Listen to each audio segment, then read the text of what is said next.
I still remember the exact moment I decided to throw away my perfect life. It was 3 a.m. on a Tuesday, and I was staring at spreadsheets in my corner office at Goldman Sachs, my untouched dinner growing cold beside me. Another overpriced salad from the place downstairs. The same place I'd eaten at for the past 5 years. My phone buzzed. A text from my father. Big news. Opening our 15th location next month. When will you finally join the family business? Time to stop playing with numbers and learn about real success. I looked at the photo he'd attached, him and my brother Anthony standing proudly in front of their newest Taste of Naples restaurant location. The same posed shot, the same forced smiles, the same mediocre Italian food that had somehow built my family's restaurant empire. Instead of responding, I took a bite of my cold salad and grimaced. Even bad Italian food would be better than this. My name is Sophia Russo, and I was living every Italian-American family's dream. Senior investment banker at Goldman Sachs at 28, making 7 figures a year, with a corner office overlooking Manhattan. My father should have been proud. Instead, all he saw was that I wasn't part of Russo Restaurants, the chain of Italian restaurants that had been our family's pride for 3 generations. Banking is for people who can't create anything real, he'd say at every family dinner. Anyone can move money around. It takes real skill to build a restaurant empire. What he never understood was that I did know about food. Real food, not the mass-produced pasta and sauce that made our family rich. Every vacation day I had, I spent traveling, eating at tiny local restaurants, learning about authentic cuisine.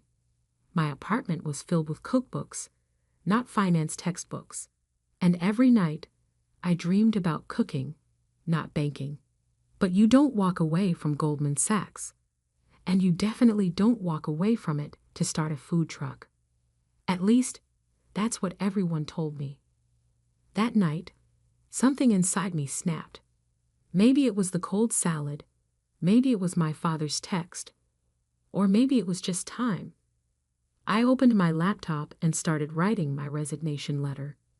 The next morning, I walked into my boss's office before the markets opened. "You're what?"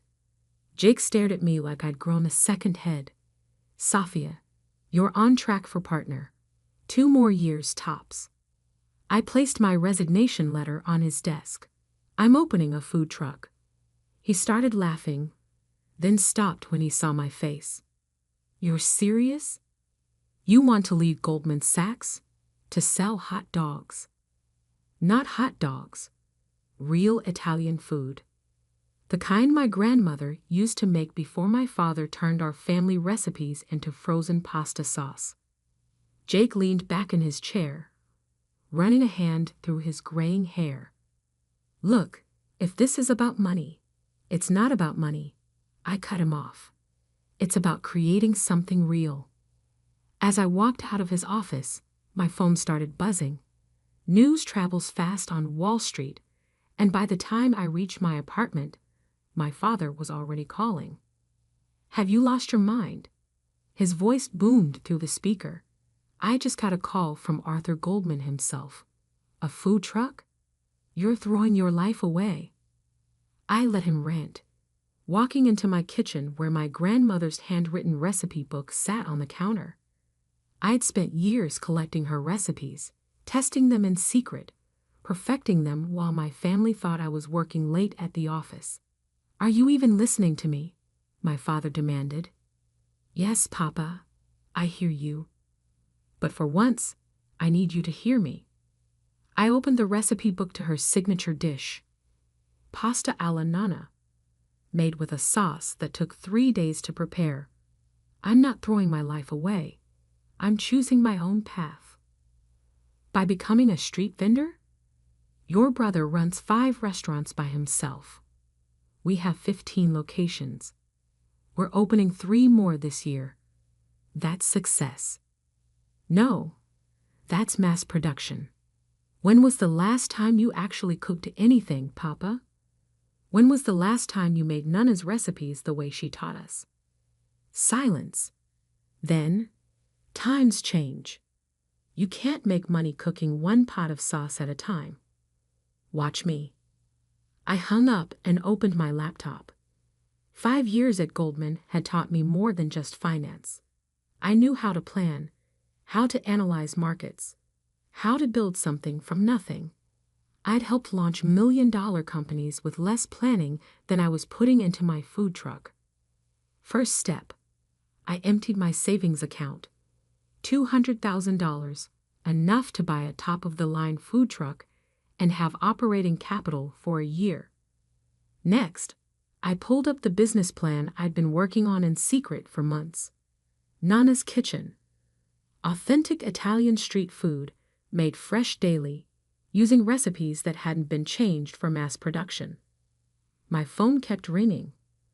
My brother Anthony, my mother, my aunts and uncles. Everyone had an opinion about my mental breakdown. I ignored them all and started making calls of my own. By sunset, I'd found the perfect truck, a barely used kitchen on wheels that I could customize. By midnight, I'd secured all the necessary permits and licenses, and by dawn, I'd mapped out every food truck location in Manhattan, analyzing foot traffic patterns, lunch crowds, and competition. 1 week later, I stood in front of my shiny new food truck, now painted in deep red with Nana's Kitchen written in gold script. Inside was a fully equipped kitchen, better than what most restaurants had. My grandmother's recipe book sat on the counter, ready to guide me. "You're really doing this?" I turned to find my mother standing there, looking worried. She was holding a container of what smelled like my father's mass-produced marinara sauce. "I thought you might need this," she said, holding out the container. "For emergencies." I shook my head. "No emergencies, Mama. Only real food." I opened my grandmother's recipe book. Remember how Nana used to spend 3 days making her sauce? How the whole house would smell like basil and garlic? That was before we had 15 restaurants to run. She sighed. "Safia, your father built an empire by taking Nana's recipes and turning them into fast food." I started preparing for my first day, laying out fresh ingredients I had bought at dawn from local markets. He built what he wanted. Now it's my turn. She left without another word, taking her container of sauce with her. I watched her walk away, then turned back to my preparations.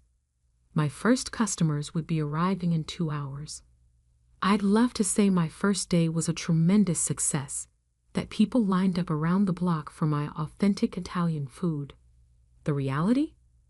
I served exactly 12 customers, made $157, and had enough leftover food to feed an army. But those 12 customers, they came back the next day, and they told their friends. By the end of the first week, I had a small but loyal following. Office workers who were tired of the same chain restaurant lunches. Food enthusiasts who appreciated real Italian cuisine.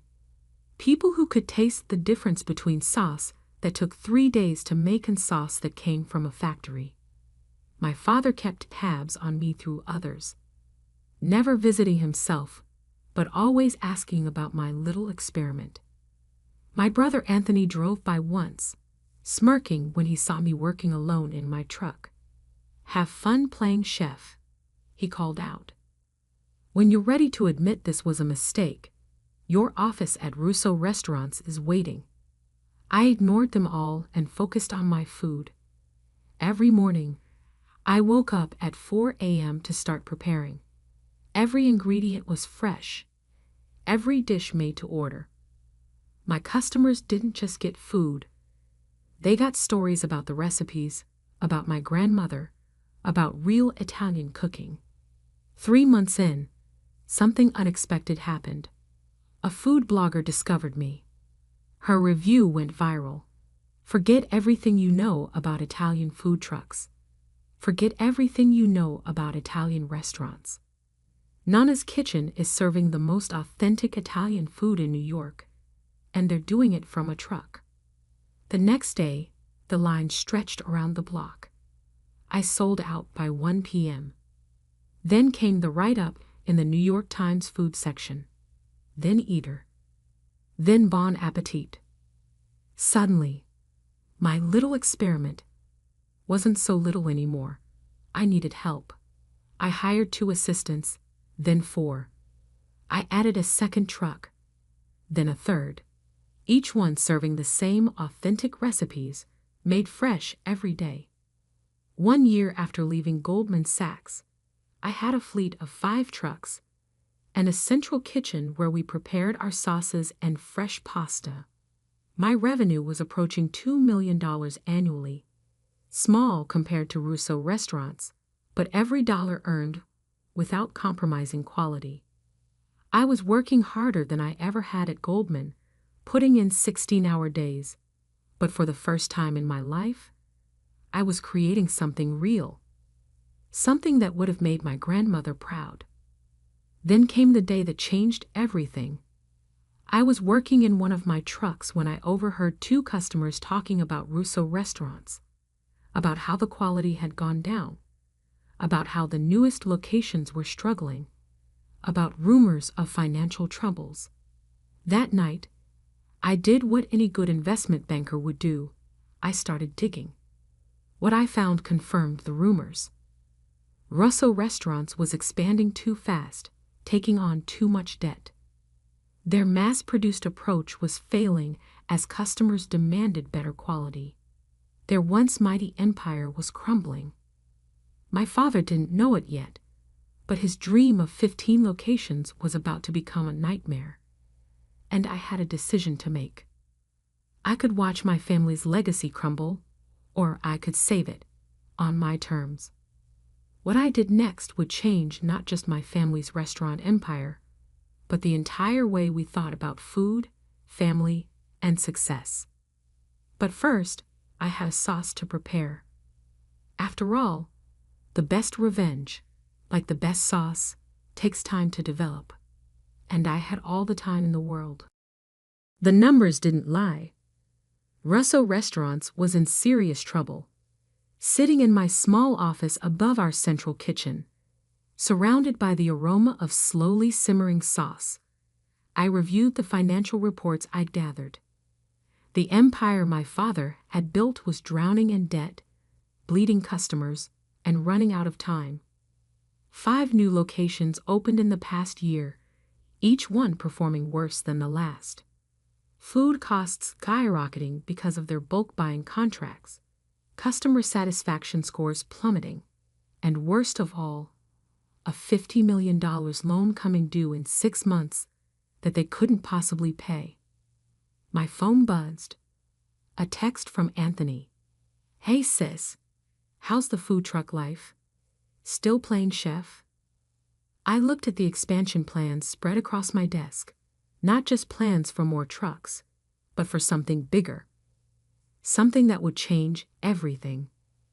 Actually, I typed back, "I'm thinking about expanding. Want to get coffee?" We met at a small Italian cafe, not one of our family's restaurants. Anthony showed up in his designer suit, reeking of expensive cologne and desperation. He didn't know I could smell the fear on him.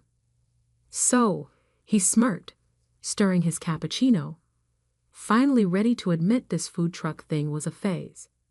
"Your office is still empty." I took a sip of my espresso, properly made, unlike the automated machines in his restaurants. Actually, I want to talk about Russo Restaurants. Specifically, about the Bronx location's 42% drop in revenue last quarter. His cup clattered against the saucer. "How did you?" Or the 3 health code violations at the Brooklyn location? Or maybe the $50 million loan that's coming due? I pulled out a folder. "I may have left Wall Street, Anthony, but I didn't forget how to read financial statements. You've been spying on us? Public records, brother. Amazing what you can find when you know where to look. I leaned forward. You're in trouble. Big trouble. He deflated slightly, his arrogance cracking. Papa says we can handle it. We just need to cut costs, maybe close a few locations. You need $50 million in 6 months, and your credit is maxed out. Cost cutting won't save you. I opened the folder, sliding over a proposal I'd spent weeks preparing. But I can. You? He laughed, but it sounded hollow. With what? Food truck money.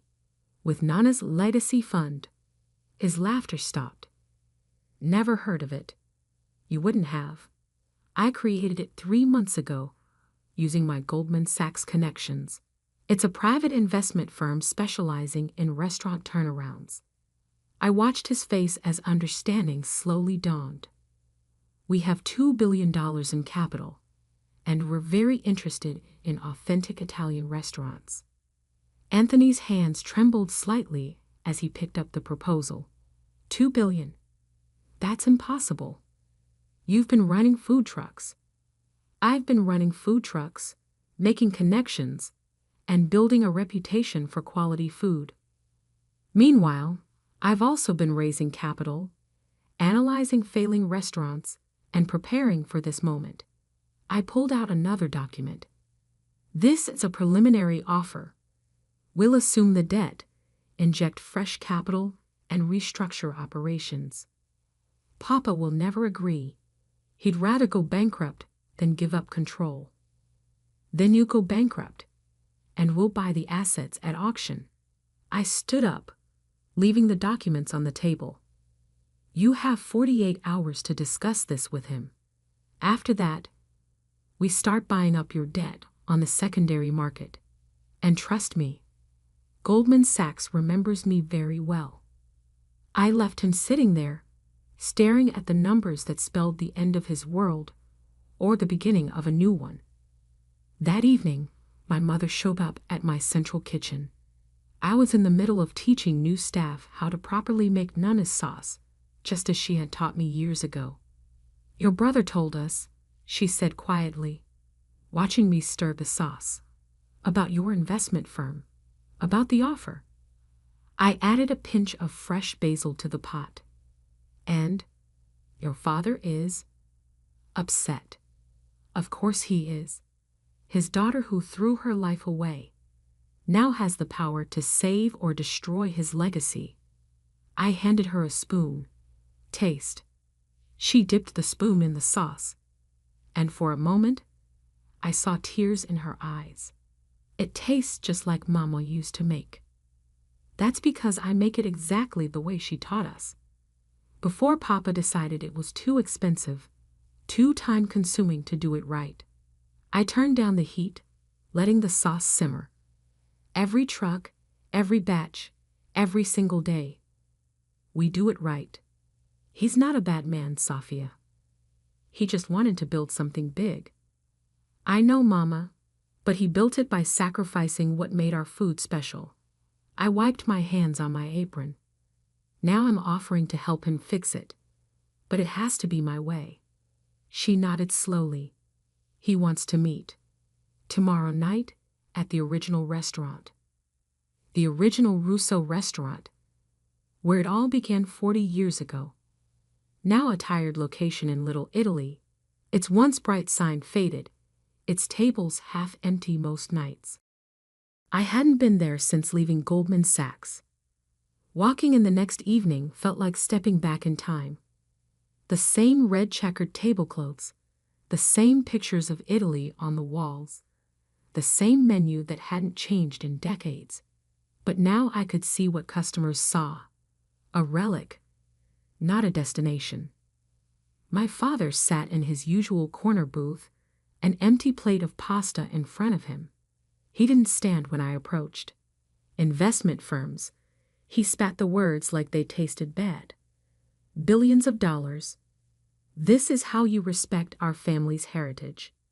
I slid into the booth across from him. I respect our heritage by making food the way Nana taught us. When was the last time you tasted your own sauce, Papa? Really tasted it? He pushed the plate away. We serve thousands of people every day. You can't make sauce 3 days at a time for that many people. Actually, you can. My central kitchen does it every day. Smaller batches, better ingredients, real cooking. I pulled out my proposal, and we can do it for all your restaurants. But things have to change. Change. You want to destroy everything I built. No, I want to save it. But not just the restaurants.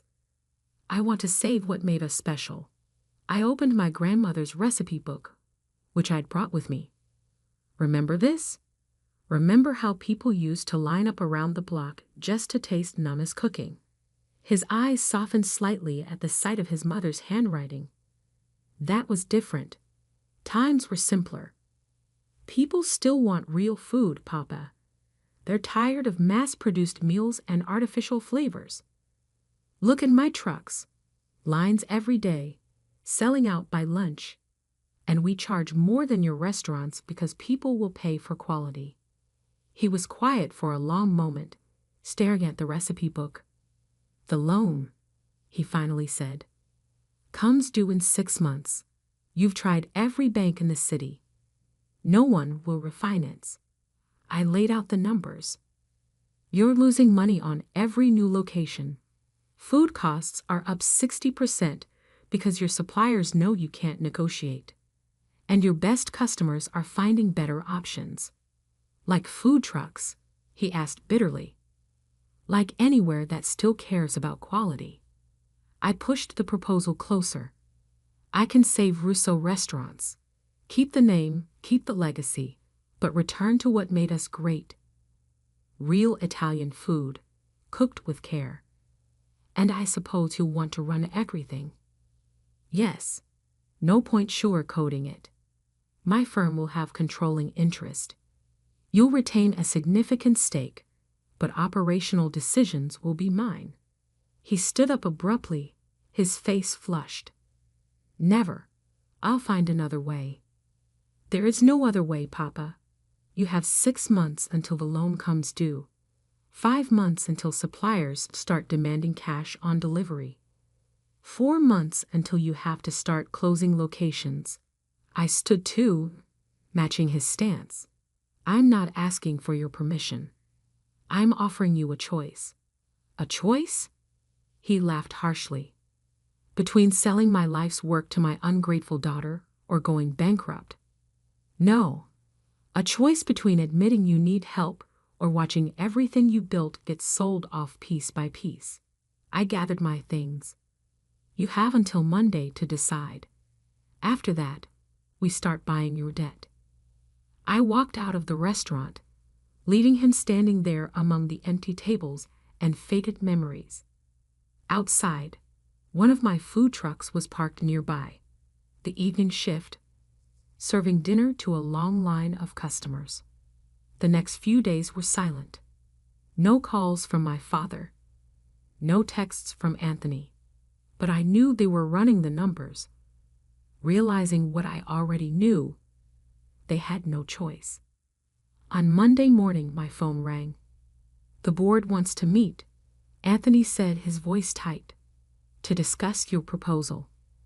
The meeting was set for Wednesday at their corporate headquarters, a fancy office building that had seemed so impressive when I was young. Now it just looked like another monument to prioritizing size over substance. I arrived early, dressed in chef's whites instead of a business suit.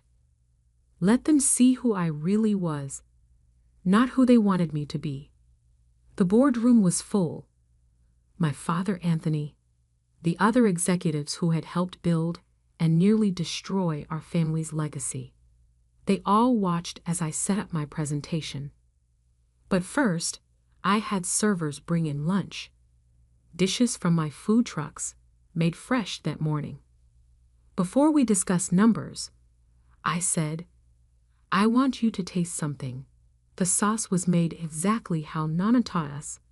3 days, fresh ingredients, no shortcuts. They ate in silence. I saw the recognition in their eyes, the memory of what our food used to taste like before mass production and cost-cutting destroyed it. My father put down his fork, wiped his mouth, and looked at me. In his eyes, I saw something I'd never seen before: respect. "Now," I said, pulling up the first slide of my presentation, "let's talk about how we save Russo restaurants." What happened next would change not just our family's business, but the entire way America thought about Italian food. But that's not where the story ends. Because sometimes saving something means completely rebuilding it. And I was just getting started.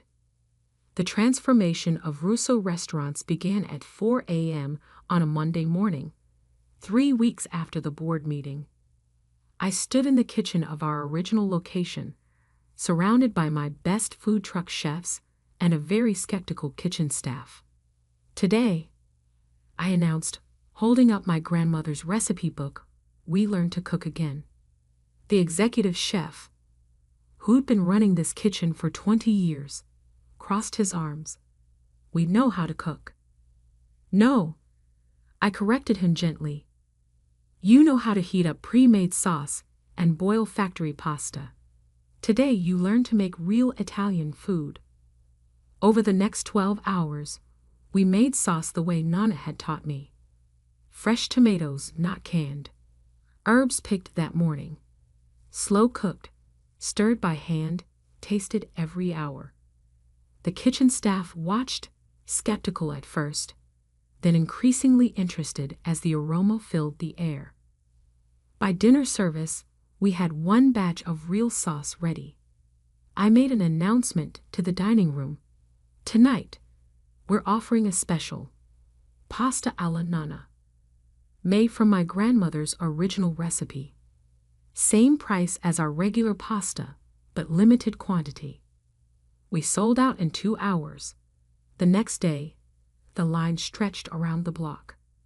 But this was just one restaurant. We had 14 others to fix and a mountain of debt to deal with. My father, surprisingly, became my strongest ally. After that first night, after seeing customers' reactions to real food, something changed in him. He started coming to the kitchen early, watching us cook, even rolling up his sleeves to help. "I had forgotten," he admitted one morning, stirring a pot of sauce, "how it used to be, how Mama did it." Anthony was a harder sell. "This is inefficient," he complained during a management meeting. "We're spending 3 times as much on ingredients, 5 times as much on labor, and charging twice as much per dish." I cut in, sliding over the latest numbers. With full dining rooms and lines out the door. The transformation wasn't easy. We closed 3 underperforming locations, converted 2 others into training centers. I brought in my food truck teams to train restaurant staff, teaching them not just recipes, but the philosophy behind real Italian cooking. Every location got a complete makeover. Out went the checkered tablecloths and cheap wine glasses. In came elegant simplicity, open kitchens where customers could watch their food being made, wine lists curated by actual sommeliers. But the biggest change was in our central kitchen, or rather, its elimination. No more mass production, I announced 6 months into the transformation. Each restaurant makes its own sauce, its own pasta, its own everything. Fresh, daily, no shortcuts. The food critics noticed. The first review came from the New York Times. "Russo Restaurants has undergone a miraculous transformation. What was once a chain of mediocre Italian restaurants has become a collection of authentic trattorias, each offering food that would make any Italian grandmother proud." Michelin stars followed. First one restaurant, then another. Our prices went up, but customers didn't complain. They were getting real food, cooked with care and passion. 1 year after taking control, we had fewer locations, but triple the revenue. The debt was paid off. Our suppliers were happy, and our staff turnover had dropped to nearly zero. Turns out people like working in kitchens that actually cook. But the real moment of triumph came during Sunday dinner at my parents' house. For the first time in years, the whole family was gathered around the table. My mother had cooked, really cooked, not just heated up pre-made food. "I have something to show you," my father said after dinner. He led me to his study, where a new frame hung on the wall next to his business awards. Inside was a food truck permit, my original one, from when I first started. "I was wrong," he said quietly, "about everything, about you." I hugged him, smelling the familiar scent of garlic and basil that now clung to his clothes just like it had clung to Nana's. "We were both right, Papa. You built something big. I just helped make it good again." 2 years after the takeover, Russo Restaurants had become Russo and Daughter, my condition for the final rebranding. We had 10 locations, each one unique, each one excellent. The waiting list for dinner reservations was months long. My food trucks? Still running, still popular. I kept them as our research and development kitchens, testing new recipes, training new chefs, keeping us connected to the streets where real food culture lags. Anthony finally came around when he realized that quality meant both better profits and more respect in the food world. He now runs our chef training program, teaching new cooks the difference between making food and making memories. Last month, a young chef from our newest location asked me why we spend so much time and money doing things the hard way. I took her into the kitchen, showed her how to stir the sauce, just like Nana taught me. "Feel that?" I asked as she stirred. "That's not just sauce. That's tradition. That's family. That's love." She nodded, understanding, filling her eyes as the aroma of slowly simmered tomatoes and fresh herbs surrounded us. Later that evening, I found my father in the same kitchen, teaching another young chef how to make pasta by hand. His sleeves were rolled up, flour dusting his once immaculate suit. "You know," he said when he saw me, "I spent 30 years trying to make this business bigger. You spent 2 years making it better." I picked up a handful of flour, felt its texture, just like Nana taught me. "Why not both?" He smiled, really smiled, the way he used to when I was little and helped him in the kitchen. Why not both indeed? We're expanding again, but differently this time. Each new location has to earn its right to exist by maintaining our standards. No shortcuts, no compromises, no mass production. Every sauce made fresh, every pasta rolled by hand, every dish cooked with pride. The investment firm that started it all, still going strong, still transforming restaurants, still proving that quality and profit can coexist. But that's not what I'm most proud of. Last week, I found my grandmother's recipe book in the kitchen of our original location. It was open to her sauce recipe, the pages stained with tomato and oil, the way a well-used cookbook should be. But it wasn't just her handwriting anymore.